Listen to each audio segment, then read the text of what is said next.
Are you ready? Yes, sir. Are you ready? For live. Are you ready? Let's do it.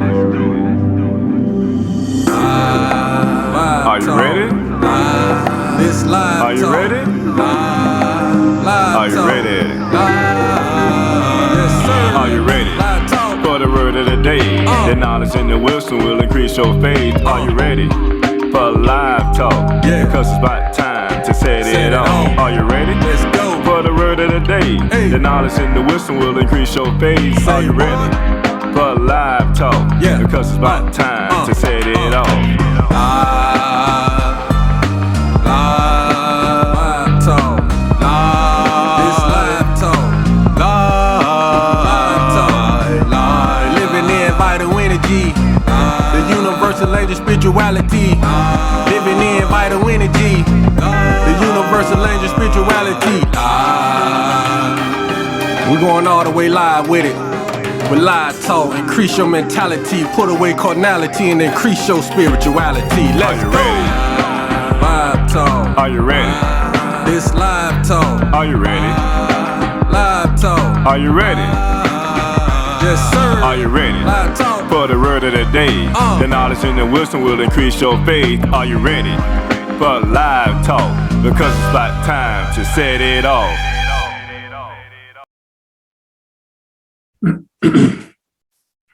Greetings and welcome to Live Talk. I am your host, Arthur Jeremiah, alongside my co-host, Minister Samuel. Welcome back to Live Talk. All right, y'all. This is a special episode of Live Talk. Every year we try to do an annual show where we highlight Kwanzaa.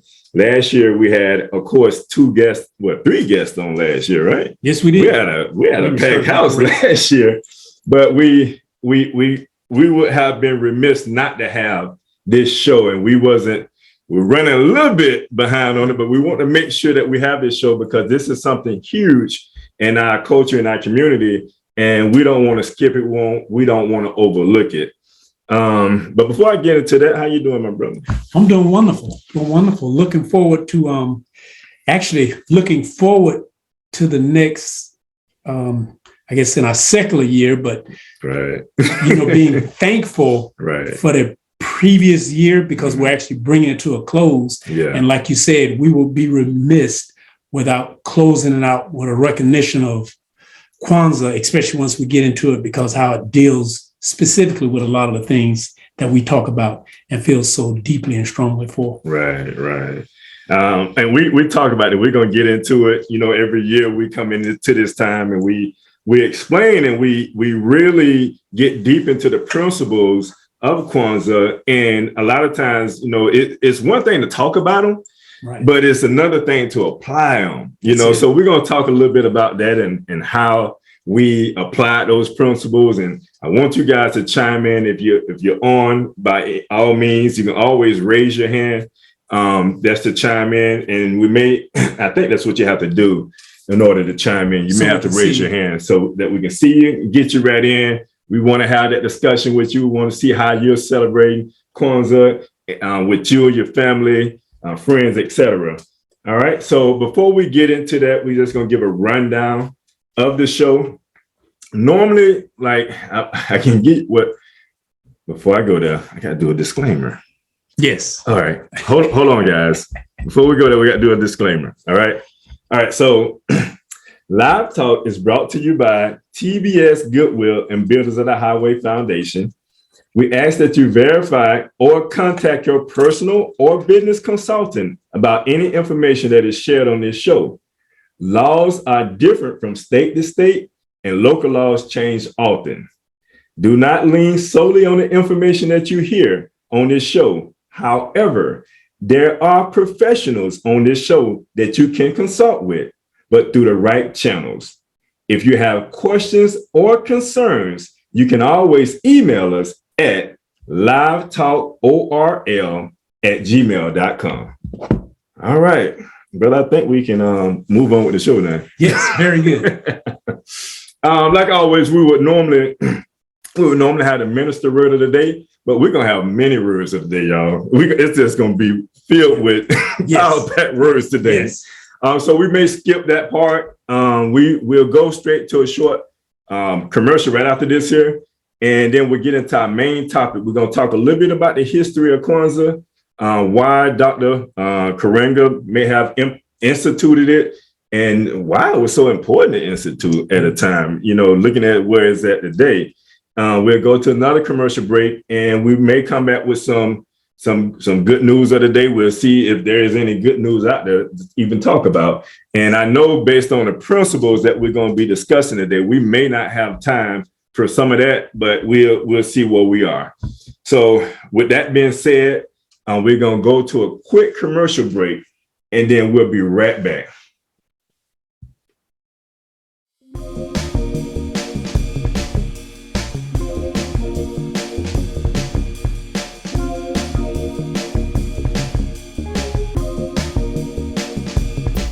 Hey, it's Jeremiah Israel here, author and host of Live Talk. Just to ask you a question, have you purchased a new book, The Spiritual Significance of a Name? If not, why not? The Spiritual Significance of a Name is a book that can really put you on a journey to defining who you are. Have you ever searched for your purpose or wondered about your purpose? Have you ever considered or thought about the names that you may name your children, or even the name that you may have? These are all powerful thoughts that comes across your mind, and it's all given to you through the Most High, because He put us on this earth with a purpose, and you can define your purpose within your name. Pick up the book today. Go to www.yeremiahisrael.com. That's www.yeremiahisrael.com and purchase the book at yeremiahisrael.com. Purchase the book so you can be on your journey to defining your true purpose.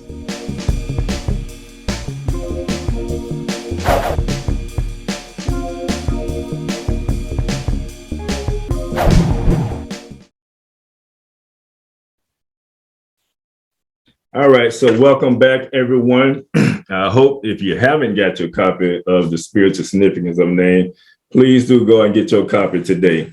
Well, it's Kwanzaa time. Yes, it is.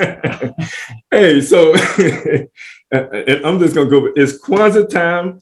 Kwanzaa has come at last. Now it's time to light the candles of the Kinara. Yes. It is time to fly the Bendera, listen to old stories from Africa, wear African clothes, and eat good food. It is time, right? And eat good food. It is time to make gifts for friends and celebrate the good things in all people. Kwanzaa is not a religious holiday like Hanukkah or Christmas. Kwanzaa is an American festival that honors African American. It starts on December the 26th, the day after Christmas, and it is time when we stop and remember the past as we work towards the future. Now that's something powerful. Yes, it is. Because we have to remember the past, but we have to work forward to the future, right? Well, brother, with that being said, we're going to get into the meat of the days. We're going to talk a little bit about Kwanzaa and the history of Kwanzaa. Would you like to share a little bit of the background of Kwanzaa? Yeah, I'll start off. And basically, Kwanzaa was, Dr. Moringa created it years ago. And initially back then, it was a lot of social, we have to be conscious, there was a lot of social unrest. Riots was going on. It was a very difficult time for our people. Mm-hmm. And Kwanzaa was like a outlet for us. So initially, so we could kind of separate ourselves from, like you said, it wasn't a religious festival or religious celebration, because it's like, this is live talk. We normally keep it plain. That's it. See, at a time when police brutality was rampant, it's like what they were doing in Washington, the way our people were being shot and killed and brutalized in this country. That was during the civil rights movement, right? Yes. I mean, and it's kind of like it's like we can, I want to say this delicately because I don't want to offend anybody, but we have to be honest. Mm-hmm. It's like we can go and we can worship in church together. We can worship under the same religion, but then some of us can get beaten and get killed, and then nothing is done about it. And then we go back to the same religion as if it was okay. Right. So Kwanzaa was showing us, it was kind of like separate from the religion and let's get into what we can do about ourselves. It's like if things aren't going right, we know we're going through the struggle, which is part of what the colors represent. We got to struggle. But then how do we overcome that struggle? By applying some principles of ourselves, not externally. We know what the other folk doing. We can't control them, but we can control ourselves. Right. And Kwanzaa was set up so that we could begin to control the things amongst ourselves and make it better within our own communities. Yeah, it was about not overlooking, the circumstances that we was dealing with as a people, but also, the richness of it was to remember, like, you was once kings and queens. Yes. So don't forget that. We have been, washed and taught, that we a second-class citizen. And we in this society, we may very well be, but that ain't what your purpose. Like, we're going to talk a little bit about purpose and Nia and see the importance of the principles of Kwanzaa. But when we settle on that, that's what, takes us from this rich culture of ours, because now we're not celebrating the things, or we're not looking to do the things that our ancestors have done in our homeland, I would say. Right. We don't want to get caught up on just here in America. We want to be known for what we have did throughout history. Yes. I'm talking about way beyond just here in America. We're talking about history beyond just America. And at this time, I think, this is just me talking when we talk about Dr. Karenga and how he instituted this here at a time, civil rights movement, what you spoke on. And we were struggling to be able to vote. We was going through discrimination, identity crisis. And we was getting to a point where they was, I would say, they was welcoming us into their system. And I think, and that's why I say this is what I think. I think Dr. Karenga came with Kwanzaa at a perfect time, because it was almost like saying, don't forget who you are. Right. Don't get so caught up in this system that you forget who you are and where you came from. And Kwanzaa was something that was instituted at that time, but not highly favored. Right. Would you agree with that? I see, because what you said was very important, because with the history, what was formally taught was our history began in slavery. So as bad as slavery was, everything about us was based on slavery. So we as a people had to move forward from slavery as if that was all that we were. But when we missed the fact that, okay, that was a part of our history, but that's not our total history, because we came from a very rich culture, a very rich people. Slavery, if we stop at slavery, we miss a lot of who we are. Right. And that was the importance of Kwanzaa, was let's reconnect ourselves with who we were so that we can move forward. Let's not get stuck with the labels that other people only want to place on us, but let's move forward with, self-identity. Right. So let's talk a little bit about the myths behind Kwanzaa and how a lot of people, what they may think about Kwanzaa. So are there, like, when we talk about Kwanzaa, what are some of the things that may come up that you may hear people say that may not favor it as much. What are some of the things you may hear him say? One of the main ones, Black Christmas. Black Christmas. That's a big one I hear. Mhm. Black Christmas. So, and it was mentioned earlier, people, Kwanzaa is not a religious holiday like Hanukkah or Christmas.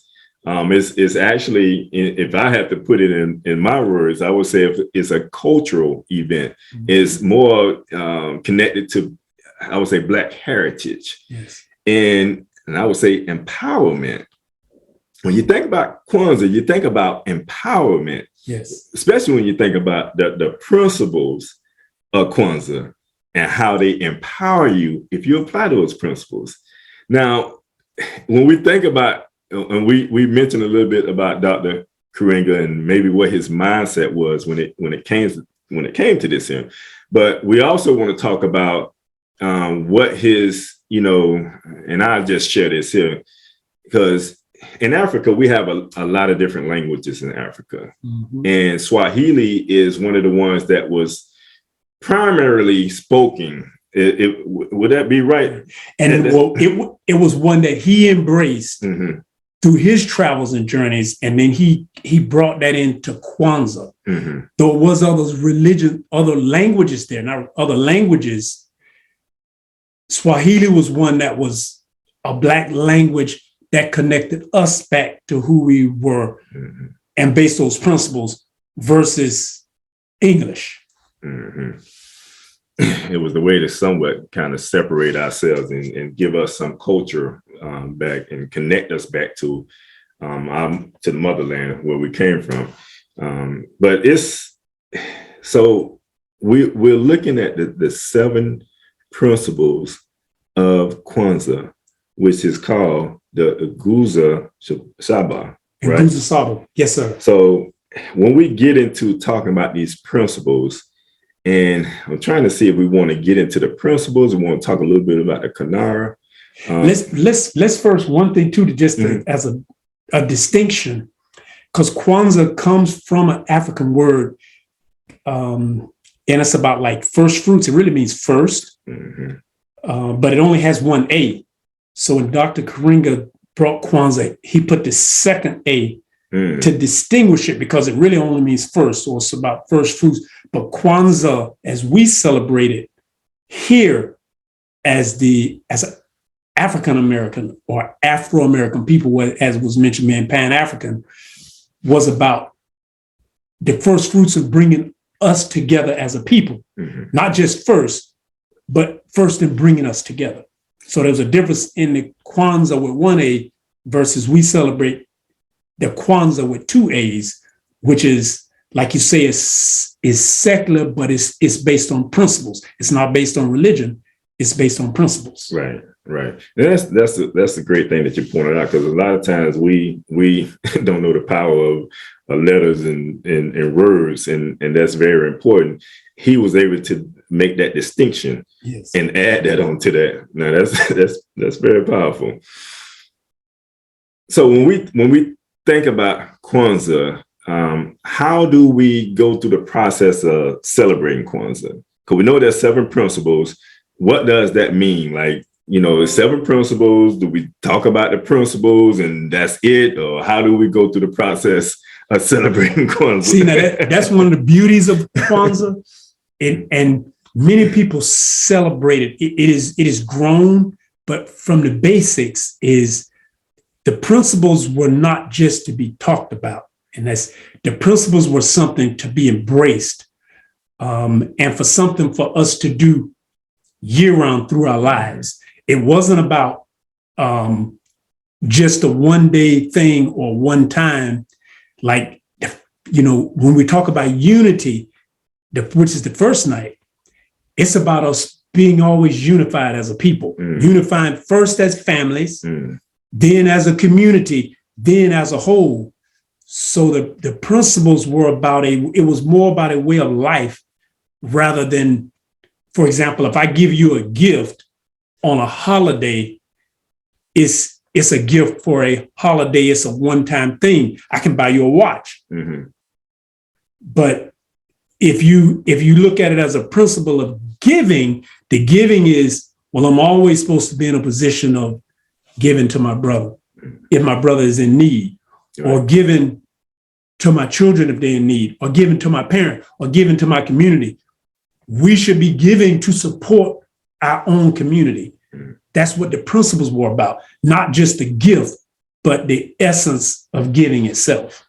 So it'd be a good practice then as we go through each day to try to implement some of that into what we do on a regular basis. And exactly. It was supposed to be the beginning of what we do all the time. Okay. Bringing us back, because that's what we used to do. So let's talk about that. The first day, when we're talking about the first day, which is Umoja. Umoja. Okay, so let's talk about Umoja, which means unity. How do we go about celebrating that night? Like, let's say we come together. I mean, we had a Kanara, and we want to come together. So we like when we talking about the. Do we want to go through the colors? Yes, we can. Yes. Okay, so the black candle represents what? See, the black candle actually represents us. It represents the people. Okay. It represents us. And on the first night, like normally that's when you would light the candle.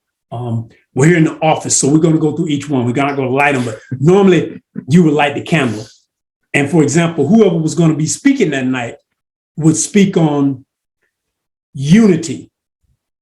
And we could talk about, like, the basic was to strive for and maintain unity in the family, community, our nation, and our race.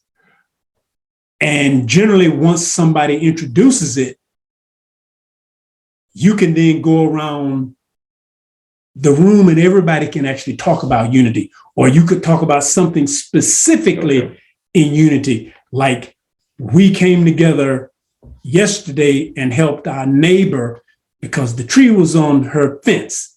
And we came and helped her get that fence off her tree, which is a practice of unity, which is things that we're supposed to be doing all the time. Okay. And that's how it is supposed to be done. We go through what it means, but we're supposed to actually make it an action item. Right. And when we think about unity, understanding it from how you just explained it, when we look back, because I always try to look back, how did I use the principles in the prior year so I can, at least look to do better this year? And when you think about it, unity starts at home first, right? Yes. In the household. And it starts with, if you're married, your husband and your wife. Right. I mean, that's a part of unity and coming together. And once you all can agree, then you can bring the family together. That's a part of it. And then how can we then take that into the community? That's a part of unity. When we talk about unity, and as a people, we have to be engaged with that and thinking of how we can better our lives individually, yes, how we can better our families, and then how we can better our community. That's a part of the unity in Kwanzaa that is mentioned. Umoja. Did I say that right? Umoja? Yes. Yeah, Umoja. Umoja. Umoja. Yeah, they can be tongue twisters. Yeah. I'm not gonna pretend. So when we think about the first night, which was Monday, because Christmas was on Sunday. So we celebrated unity the night after. When we do this, we burn that black candle at the same time. And like my brother just shared, someone will speak on it, and then we'll all share on it so that we can understand what unity truly means, and then try to apply that as we move forward. Because if you see somebody like what my brother just said, if you see a brother in need, that's a part of unity. Give to that person, that's in need, if you can, or try to create something within the community that can provide for those that are in need. So that's a, unity is something that we need. And Dr. Karinga understood this, and because yes, we was involved in some tumultuous time. I mean, we was going through some tumultuous times, but we could not forget the unity that we have as a people and start branching out and getting caught up in these systems. And now we don't have any unity anymore. And the beautiful part about it was because Kwanzaa can be celebrated. You can have a religious faith. For example, you can be celebrating Christmas and you can be from different practices within your faith. But we can come together on that first night of Kwanzaa, irrespective of your religious background, and realize that there's things that we need to be doing within our community together, irregardless of our religious purposes. We can come together and be unified as a Black people. Right. All right. So let's move on. Let's go to night. And then if anyone that's on the call want to share something that you may have, how you may have used these principles in your life, if you know anything, or if you celebrate Kwanzaa, how you're celebrating Kwanzaa right now, please do share. We love to hear how you're celebrating Kwanzaa. But the second night, now I'm gonna try to. I like this word because I always with my children I'll play with it. And I say Coochie Chagalia, and that's the way I can say it. I have to say it like that, Coochie Chagalia.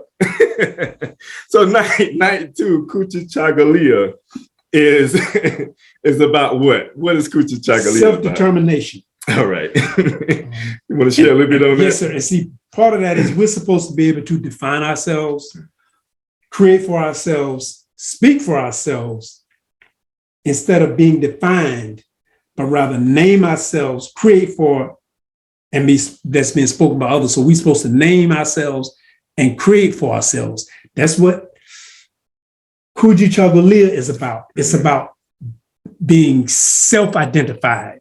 Mm-hmm. And just when I was when I was looking at this word this year, and I was just thinking about, my book, and I wrote my book about, the spiritual significance of a name and how powerful it is to come into who you truly are. And oftentimes I hear people call me still by my secular name, and it's like Coochie Chagalia.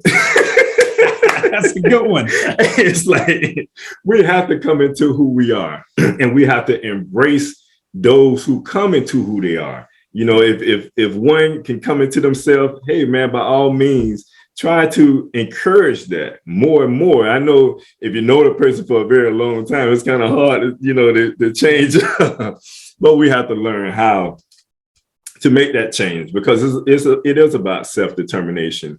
And it's about making that commitment within yourself to do better, And again, like each one of these principles, you may hear me be redundant, but it's about yourself first, about family, it's about community. It's about bringing us together. And all these principles are a part of doing just that. Now, on that night, which is the second night, we light the red candle. Yes, correct. And see, that night you would light the red candle, and then someone would speak about that red candle and what it means, self-determination. And while it's lit, we talk about it. And see, I want to share something on that one, because to make it really real, when Kwanzaa was created back in the 60s, we take it for granted, but we were not self-determined. We were not self-identified. Mm-hmm. Because as some of our viewers, you may not be old enough to remember this, but we were identified back then. They were still calling us color. Right. So we didn't self-identify. They called us color. It was literally on your driver's license. You would have been identified by a C as a colored person. It took some change before people stood up and said, I'm Black and I'm proud. And it changed from being colored to Black. That's because other people were identifying us, and we were allowing them to do so. But then when we self-identify, we can determine, for example, who we are culturally, what our name is, so it connects us back to our history. Right. Because if we let someone else name us, then what if they connect us to a history and a past that is not ours? Right. We can say it doesn't mean anything, but if you going in a name or you going in a culture that's not yours, that's like you might have had like Tarzan been born in the jungle. Exactly. But you got an inheritance somewhere. You got a home and a castle that you can be Right. living in, but somebody tell you born in the jungle. Right. So you believe that you born in the jungle. Right. And you swinging with apes. Right. But self-determination moves us away from that. Right. All right. So on that night, like you said, we light the red candle on the first left of the black candle. So if we're looking at it from this way, it would be this one right here on the second night. So let's get into the third night. So the third night, do you want to pronounce this one, bro? Ujima. So what is Ujima? Ujima is about collective work and responsibility. It's about us being able to build and maintain our community together and to make our sisters and our brothers' problems our problems and then solve them together. So we got a responsibility. Yes, we do. So that's something, because oftentimes we go into our own community. Of course, we rent. We don't really seek to own it, but we're going our own community, and that's not my problem. Yep. That's not my issue. No, all is your problem. All is your issue. Somebody else supposed to let somebody else worry about it. If you see a piece of paper, if you see paper being thrown because I used to see this a lot, especially in Pine Hills, and I used to go walking a lot, and I see paper all around the garbage can. None of it in the garbage can. And I sit there, I bring my stick and I pick it all up. I say, this is my community. I have to pick up the paper and put it in. But why isn't anyone else thinking like I'm thinking? They don't have any Juma. Right. Like, people can come into a community, and this is what we have to do better at. People can come into a community and they can see the community dirty. And of course, they will contribute to the dirt. But if they come into the community and see it clean, a person will be reluctant to throw anything on the ground because, like, no, let me not do this here. Yeah, because somebody might be watching. Why? Right. Because, like, think about it. And then I'm gonna be real. If I go into, and this may be back in the days, I don't know how Metro West is now, but I remember back in the days, Metro West, and this is Orlando, used to be a prestige part of town. Yes. And I remember back in the day, Metro West was very kept, as far as maintenance and everything. This probably still is. But you would have like some paper or something that you would normally throw in the hood or whatever on the ground. It makes you think twice. It's like, I need not to throw this out here. But like you said, the police might be around the corner. That might be why they ain't throwing nothing out. But it's a different mindset. And I think as we do better as a people in our own community, our community can be just as beautified or beautiful as their community if we do the same thing, if we had the same mindset to do the same thing. And see, that's where peer pressure can be a good thing, because when you're in a certain community where people have a sense of ownership and they're taking care of one another, they won't throw trash on the ground. You won't break bottles and leave them out there, because it's like, I can't leave that bottle out there because that's going to bust somebody's tire on the way home. So you're more conscious when your surroundings are better to keep them better. But when you have no connection to it, like you say, it's easy to just leave it as a waste. And then other people will come in and say, well, if that's the way it's kept, then that becomes normal. Right. And let me just contribute to it. Yes. Because the mindset be, that's somebody else's job. Ain't no take nobody else's job. Like, no, it's your job. See, we won't need them in our community if we took care of our community. Yes. So it's something that we have to take responsibility, and that's what Ujima, Yes. is that right? Yes, sir. Ujima. That's what Ujima is all about. Taking responsibility, collective work, right, ethics. We have to have that. So that's what that's all about, guys. And I hope we're kind of taking this in, because this is very important. It's deep and it's very important when it comes to these principles of Kwanzaa, because people don't understand, when we implement and apply these principles to our life, man, how it can change your life. See, because when you take care of your community, you take care of yourself. So if you go dress up and you're going to be clean, and then now there's no paper, now your neighborhood is clean. Mm-hmm. So now your grass is cut. You're going to look at the way your car is kept. You're going to look at the way your house is. All of a sudden, your community becomes the community that everybody wants to be a part of. Right. Now the value of your community goes up. And if you own it, then what you own goes up. That's the beauty of taking care of your own community. That's it. That's it right there.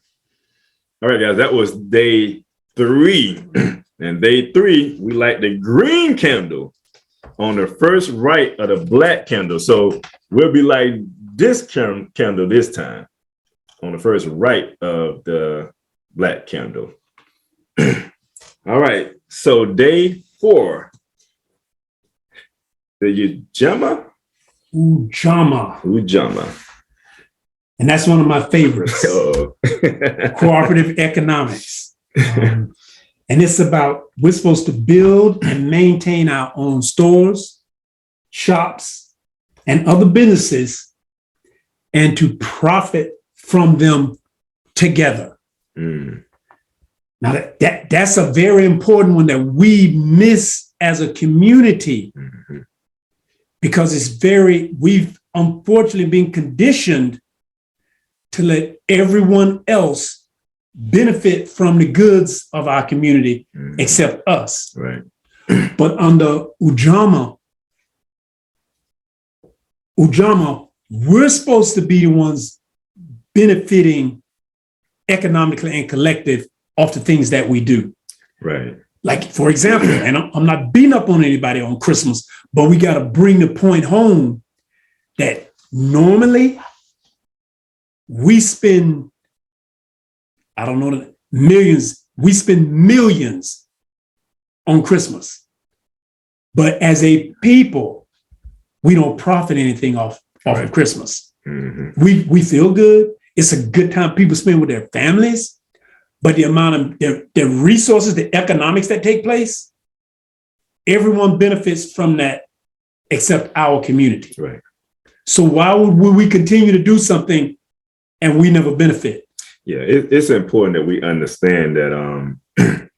And I always share this with my children, those that listen anyway.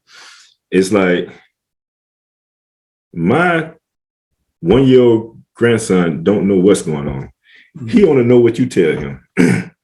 He, like, if his birthday come around, he only know that because you shared it with him. Right. If Christmas come around, he only know that because you're participating in it and you're getting him all these gifts.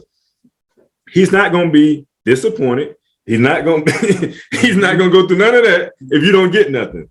Right. But you'll do this, and then now you're in debt. Now you can't pay your rent. Now you can't pay some of these bills that need to be paid. But it's all your fault. You have to change your mindset.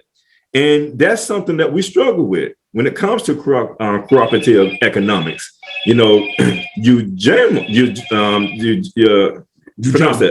Pronounce it again, bro. Ujama. Ujama. Okay, so Ujama is a principle that we all need to be inculcating, that we all need to be applying to our lives. And we need to be sharing with our loved ones the importance of it, because every year is almost the same thing. Yeah. Every year, every time people go through Christmas, they get in debt. They be waiting on tax season. to get a tax refund. And it's true. We're not making this up. And it's over and over and over again. And what happens is you're going to teach the young one that, they're going to do the same thing, and then they're going to teach the other one, and it's just going to over and over. We have to stop. We have to stop somewhere. It perpetuates that. And it's the truth. And we know we go in debt doing that. And it profits everybody other than us. And we spend the most money. Exactly. We spend enough money, like we talk about cooperative economics, we spend enough money to own stores in our community. If we were to come together, we talk about unity the first night, and we talk about having that responsibility and that collective work. If we was to implement these principles, we'll have a greater community. We'll own things in our community, such as our stores and et cetera. And if we wanted to perhaps celebrate whatever day we want to celebrate, guess what? We get stuff from our own stores. Exactly. It's fun in our community. So it's going right back in our community, opposed to us giving out of our community. Every dime that you get and it don't benefit you is going to another community. Yep.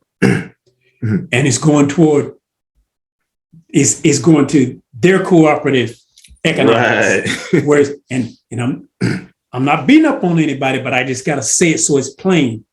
It's nothing wrong with looking good, but we know we like to dress, especially we like to wear shoes. Mm-hmm. And we spend a lot of money on shoes, and they may put a face or two of ours on the shoe, but the majority of the money in the wealth going into those shoes goes to someone other than us. Right.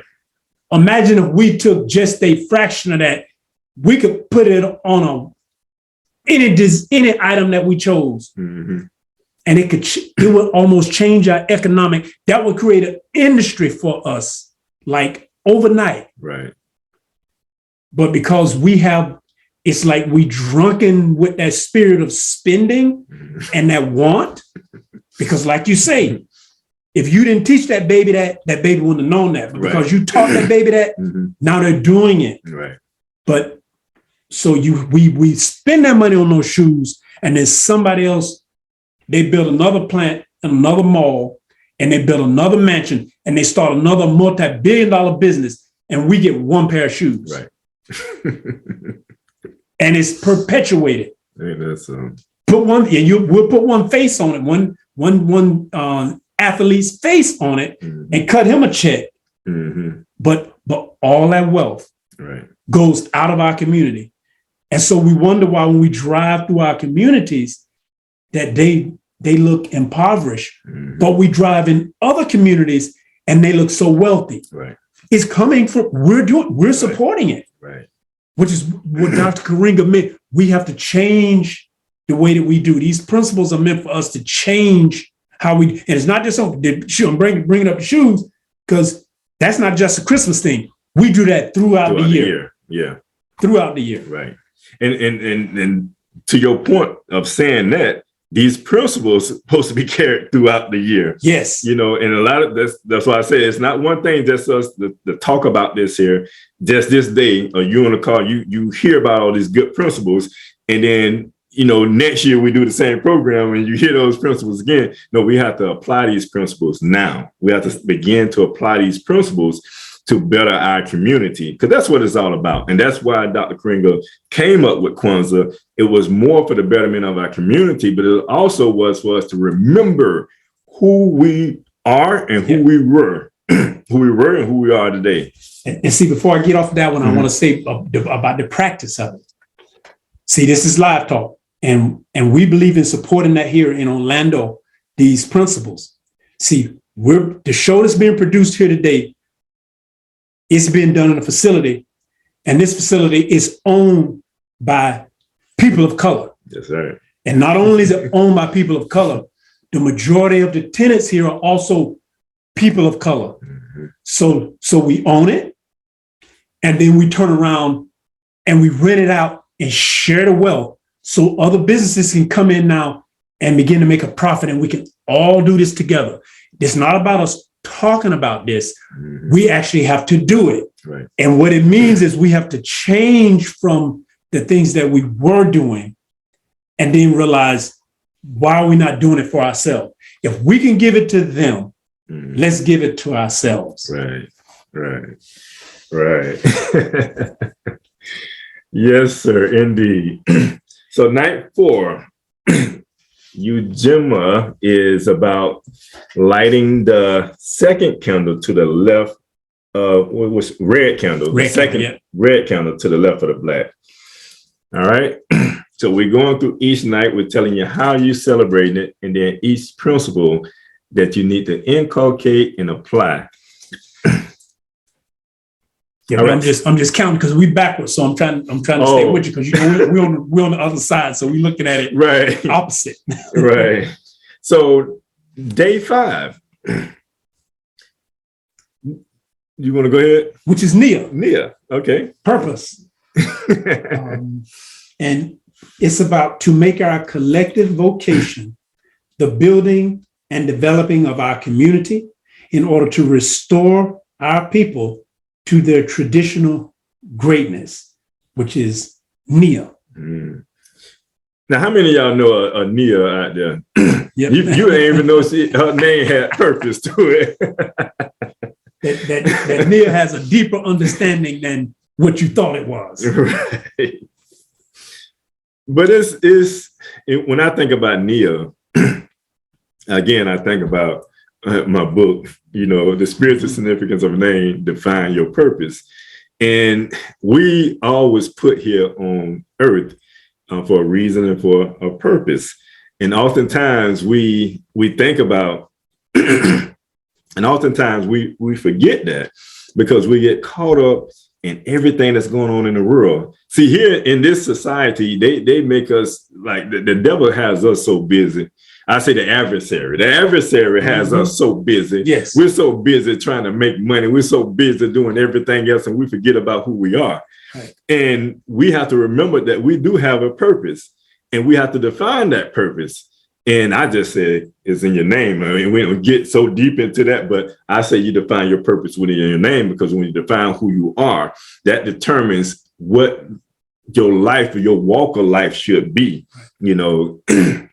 So when I think about purpose, I think about that, I think about each one of us have a purpose in this life, in this world, and don't overlook your purpose. When we're talking about these principles and we're talking about the plight our community is in, you have a purpose. Yes. When you think about homeless people that are hungry, when you think about, people that are homeless, you have a purpose. And when you have, as they say, too much is that have given, much is given. How does saying go? To whom much is given, much is expected. Yeah. So we have to give back. Much is So we have to give back some way, somehow. And it should be within our community and building and helping our community, and I know some of us struggle within our families, and we have to help and make sure that we provide within our families, but we have to make sure that we change mindsets. Right. And we have to be able to instill in them or share with them, like even these principles, like most of our family members don't know about them. Yes. They're caught up on all these holidays that's going to just suck money out of their pocket. They're like leeches. They're taking all the money out your pocket, but nobody's giving back to the community. Nobody's giving back to you.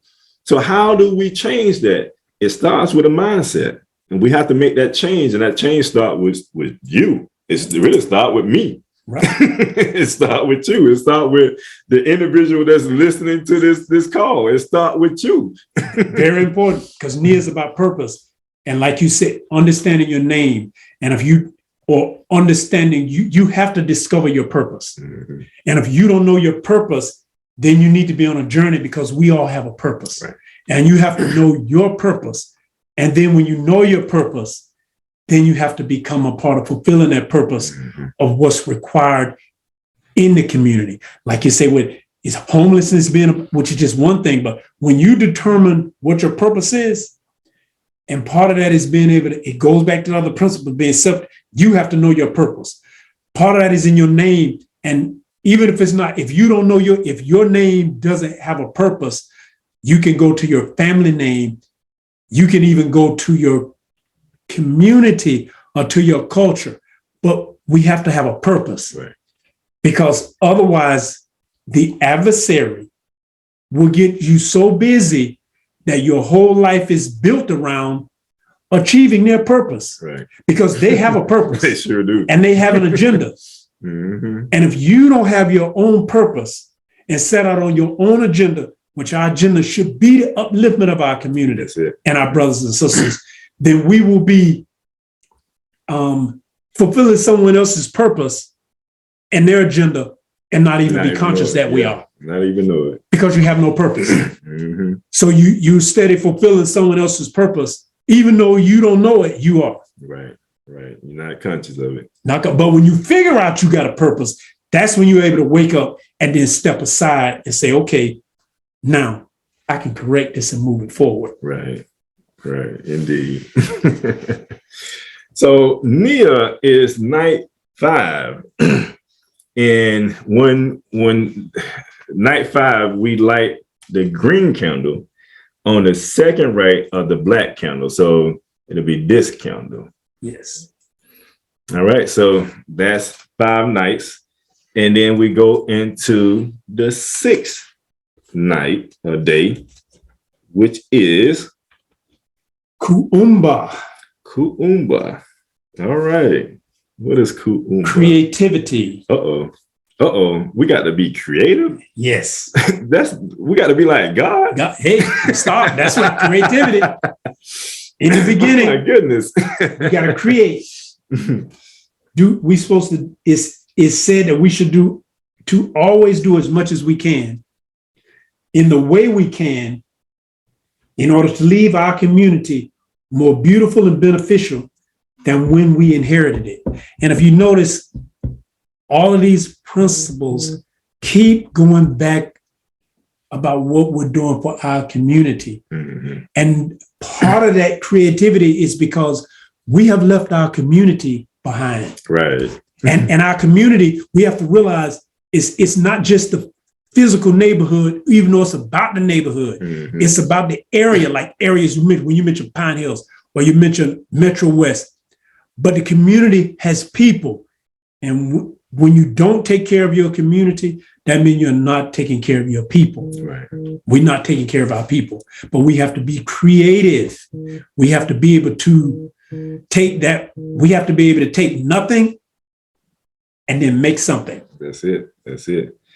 You know, when we think about creativity, we have to, and when you say creativity, I automatically think about God, the creator, the most high, Yahweh. I automatically think about that because we come from him. We're an image of him. And as our father, it's like father, like son, like father, like daughter.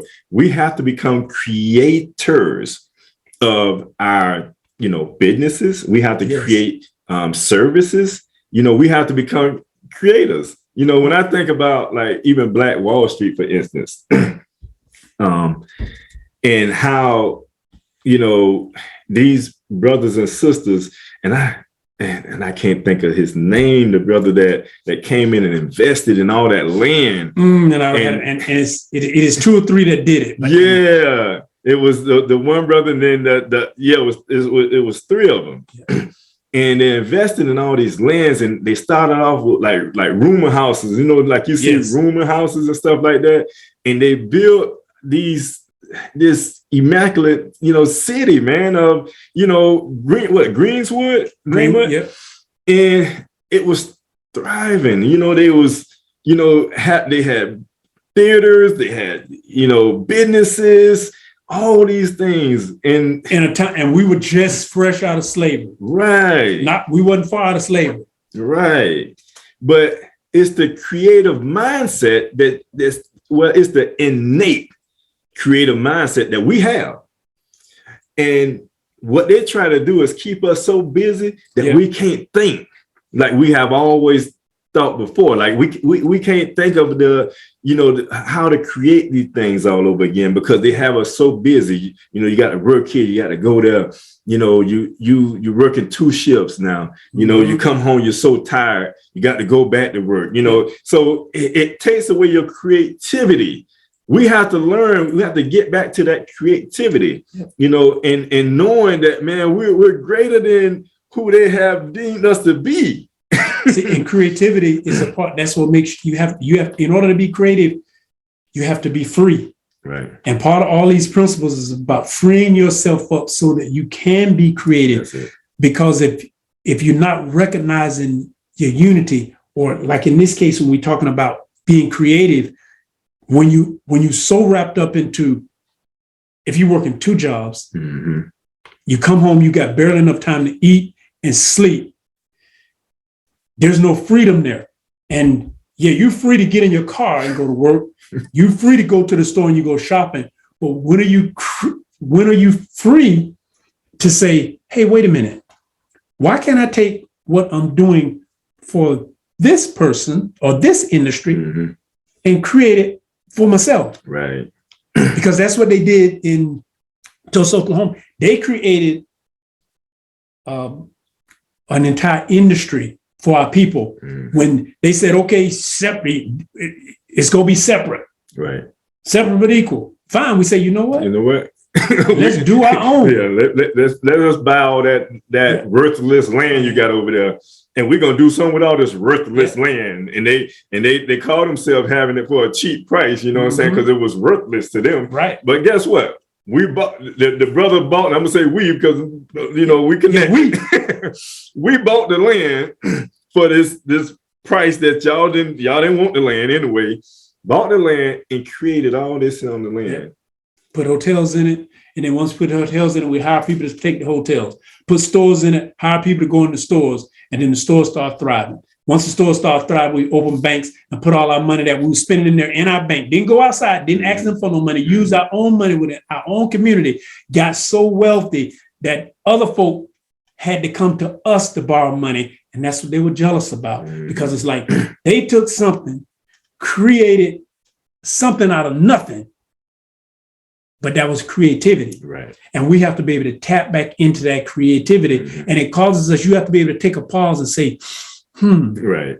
But you got to have a purpose. So you have to be self-identified. The principle so beautiful because they tie right into one another. Right? So you have to know who you are. You have to be able to, be self-identified, and then you got to have a purpose. Mm-hmm. Then once you have a purpose, you can then become creative. Right. Yes, sir. On your purpose. And Kwanzaa was about making that creativity a reality. Right. That's something though, and I want y'all, the listening audience and those that are viewing in, study that word creativity. And it's just a Swahili word for it, which was kuuba. But study that word creativity and find your creativity, man. We have to. It's important that we do it because we're going to continue the same cycle over and over again. And Kwanzaa is becoming more conscious now than ever before. Yes. Because before, like some people are becoming conscious of the fact that some of these holidays are just, ways to keep us in poverty. Yeah. And they're trying to get out of that poverty state. And Kwanzaa was a way to get out of that poverty state, because now you can still believe it. I mean, you can still bring family together, family and friends. You can still, celebrate together, have, and it's 7 days, yes. 7 perfect days. 7 is perfection. It is. So, and that was a great thing about that, so it's a way that we can start moving from poverty to riches, by keeping our money within our community and only investing in those things that are meaningful to us, not those things that are trivial that we just love to throw away money to. Because we know the children gonna go out there and bring up all them toys and tear them up anyway. Yeah, see, because you got to look at that dollar. What can I do with that dollar? How much of that dollar can I keep within the community? and make it productive and circulate. If it's all going to leave the community and it's not going to be beneficial, you need to take second thoughts about where we're spending it and how we're spending it. Right, right. Kwanzaa is about that creativity of take your dollar and be creative with it within your own community. Right. That's how you bless yourself. And so with that night, that's night 6. 6. And night 6, which is where we are tonight. Right. So we're there tonight, guys. So so tonight, you may not have the candles yet, but you have the candles. By all means, you make sure that you light each candle for each night. And on this night, we light the red candle on the third left of the black candle. So we'll be lighting this candle here. In a little bit, I'm gonna let my brother share with you what the colors mean, all the colors mean. So I'm gonna have you share that with him, bro. But we light this one on the 6th night. And so we go to the 7th night. Do you want to share? Which is Imani. Now, before you go into it, see, this is the beauty of all these words and how they tie together. How we was talking about creativity, how you can look at nothing and take nothing and make it into something. A lot of times we don't have Imani. So I'm gonna let you share with Imani, bro. Imani means faith. Imani is faith. And it's about us believing with our hearts in our people, our parents, our teachers, our leaders, and the righteousness and victory of our struggle. So, and this would be the last candle we would light on that night. And then talking about faith, here's where it goes even back to the unity, because, faith is not it should not only be a religious principle. Right. Faith is about having faith in our community, faith in ourselves, that we can be creative and have a purpose and bring about a change in our own community. And you got to step out on faith, but Kwanzaa is about us exercising that faith, not having blind faith. It's not about us praying to like an invisible something that don't exist, but having faith in what we do, what we say, and making it a reality. Right. And it's important that we have faith. We as a people have struggled for a very long time in this country. And we look at our way out being to become more tied into the system. If I can get in the system, if I can become this political figure, if I can become, XYZ, all my troubles will be over with. Good job. I did a good job, but it's about like every people that live within this country have a community to themselves and a thriving community. If you look at the Asians, the Chinese, if you will, we know on one side of town here, yes, and they got businesses and et cetera. And, they're doing pretty good. Yes. And they don't need nothing from us, although we by default, I would say, give them what we have and not know it. And you have other nationalities that are here that does the same thing. The only people that really doesn't do that is us. But we live in communities and we see people look just like us. But guess what? We don't own nothing in the community. So how are we supposed to thrive in a community that we don't own anything in? And see that there's where lack of faith. And I don't mean that it's okay to have faith in your spirituality. That's a good thing. But by extension, to complete one's faith requires you to actually exercise it. Right. So if you want to, for example, I'll break it down in terms of if you pray for something, it's okay to pray if you believe that as your faith. Right. But then you need to act upon the words that you're praying for and be the instrument of your faith to make it happen. Right. Like sometimes we'll say it's like if I can't, it's more than I can handle, then I'm going to turn it over to the creator. But Kwanzaa says we're supposed to be creative. Right. See, if homelessness is a situation, then we can pray for the homeless. But exercising our faith would be, let's open up a facility Right. that we can house the homeless. Right. That's exercising your faith. That's not blind faith, but that's living faith. See, our faith tells us that if we see a lack in our community, how can I fill in the gap where my community is lacking? Right. Right. Let me be the missing link in the faith. Right.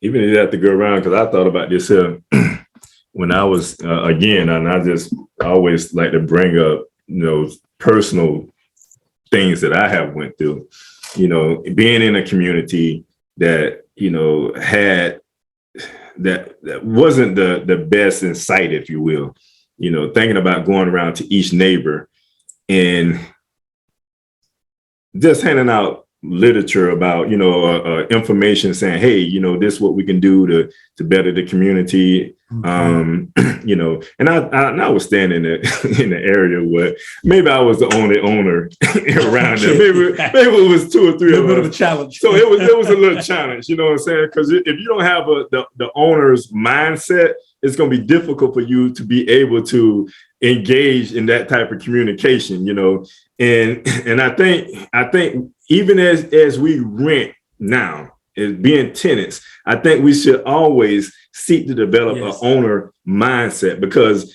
we can't always feel like we're just going to be stuck as a tenant. We have to do better than that. You know what I'm saying? And when you think ownership, it's going to require you, or it's going to make you start doing some things that an owner would do to better their community. So even if you're a tenant right now or you're renting, think ownership. Ownership will allow for you or cause you to act out and do some of the things that you may not have done if you had the tenant mindset, and I think that's how having that faith is critical, knowing that if you was to do that, you'll see a change in your community.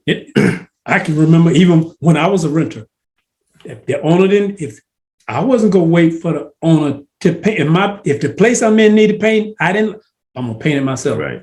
Even though I'm a renter, because you know what? I have to live here. Mm-hmm. I want to make it better for me. Right. They're not going to do it. I'm going to do it. Right. Exercise of faith. Something we talked about in the community, even when we see paper and we see trash, we've actually got together with Men of Purpose, and we got a group of our youth, and we took them out within the communities, and then we go clean up our own community. Right. We're going to, since this is some ownership, this is our community, we go clean it up. Right.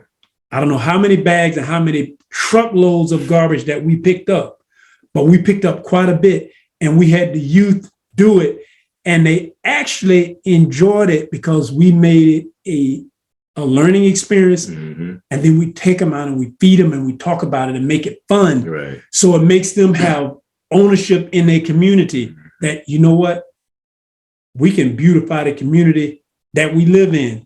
And there were others, when they saw us out with the youth, it made them feel better about where they were, even though they saw somebody else cleaning it up for them. Right. I don't know if you remember that, but they really, like, people will ride by and they really appreciated it, and to see the youth out doing certain things like that and not, robbing and, doing a bunch of crazy stuff. Man, you have to appreciate that, like, man, these brothers out there, they got the youth out there. They're in our community. They're not just talking about it. They're about it. They're in the community actually doing it. We was from Ivy Lane. If you're familiar with Orlando, all down Ivy Lane. We was all in Pine Hills. Yeah. So we did a lot of community garbage pickups. We wanted that to be more of it. We want to be more of an example. Yes. So we start to see more people doing the same thing, and hopefully, I don't know if anyone else was out there, have been out there since then. But I hope some way we inspired some others to want to do the same, And see, part of that faith is what some of those same young men, it's been years now. Mhm. Some of those young men have now graduated, and I think most of them are now already in college or going to, Mhm. and hopefully they'll be able to take those same principles with them because they were able to go through and they had a purpose. And most of the ones that work with us had a focus on something they want to do with their life. Right. Right. And that's the beauty behind that. So Imani is night 7, and we like the green, the final green candle is on the third white, right, of the black, which is the last one there. And since that's being said, what I'm gonna do, bro, I'm allow anyone that want to chime in based off of some of the 7 principles that we talked about. And if you want to share anything, you can unmute yourself at this time. We talked about 7 perfect principles. The number 7 is equivalent to perfection. So we want to hear from you. If you have anything you want to share based off those 7 principles. And if not, that's fine. We at the point of the hour. We didn't zoom through that. We got about 5 minutes left. We missed our commercial break. Commercial break, everything.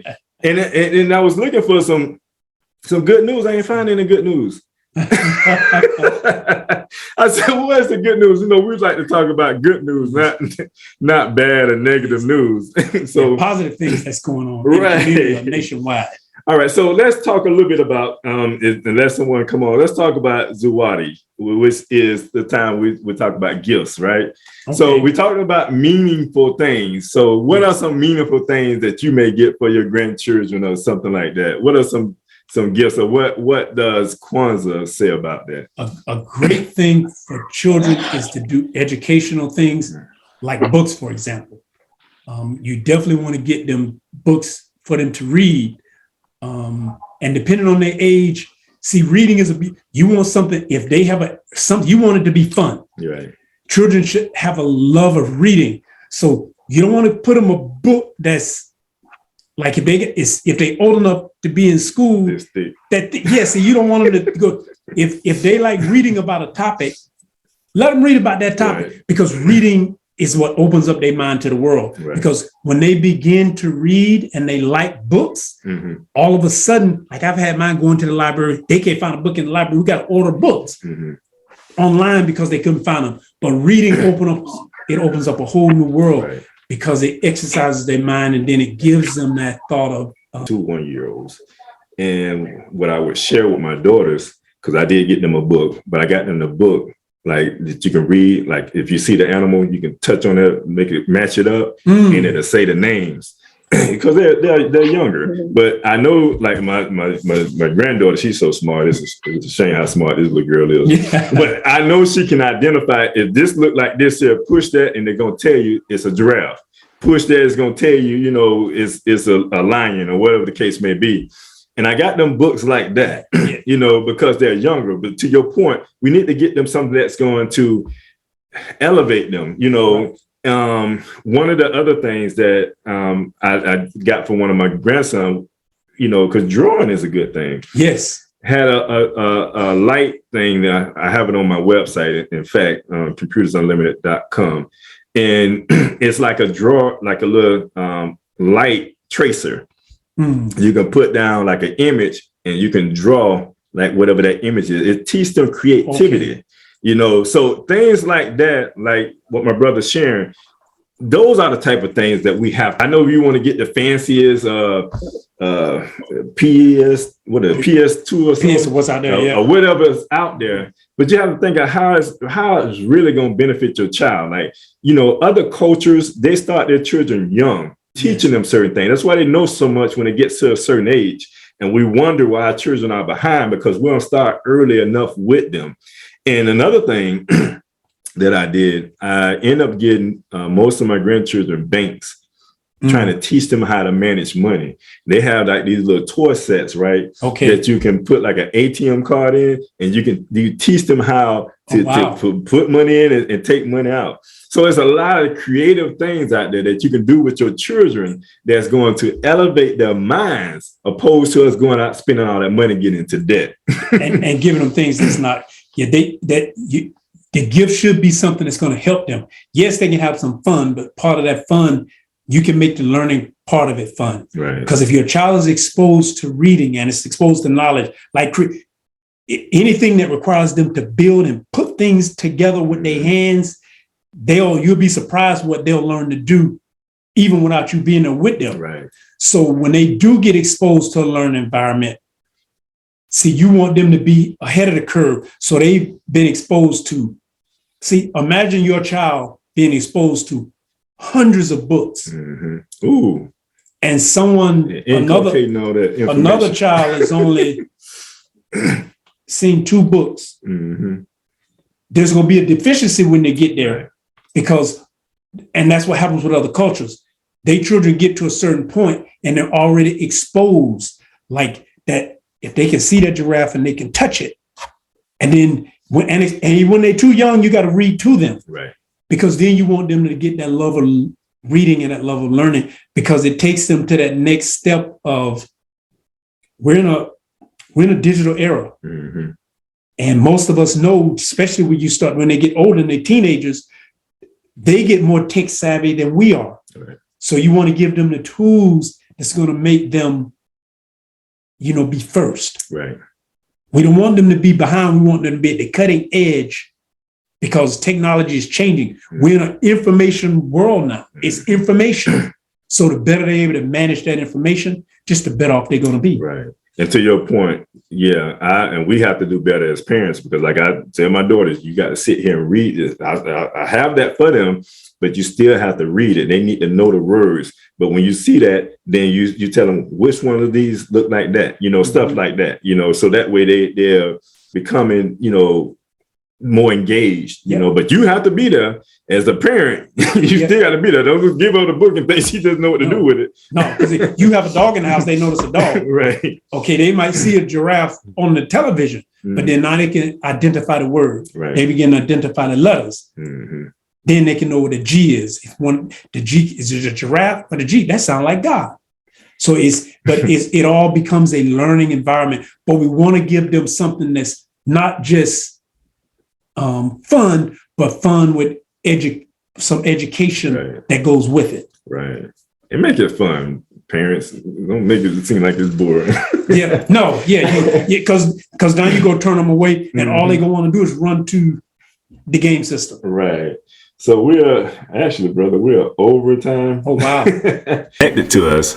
Follow us on Facebook, YouTube, and Instagram at Live Talk Orlando. Please subscribe to our YouTube channel, Live Talk Orlando. You want to come on to the show? Join us on the show? You'd like for us to interview you? Then email us at livetalkorl@gmail.com. You can also follow the host on Facebook at Arthur Jeremiah.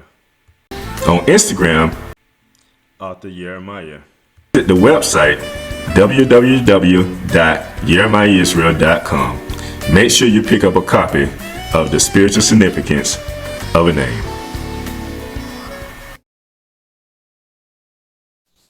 All right, my brother. So we at the end of the program. Would you want to do honors to close out first? And as we get ready to close out on our live talk class where we talked about Kwanzaa, I'll just mention that, and some even every night they'll light the candle of the principle that they're talking about, and then they light all the other ones that have the previous nights, because it's about reinforcing the principles and living with them on a daily basis.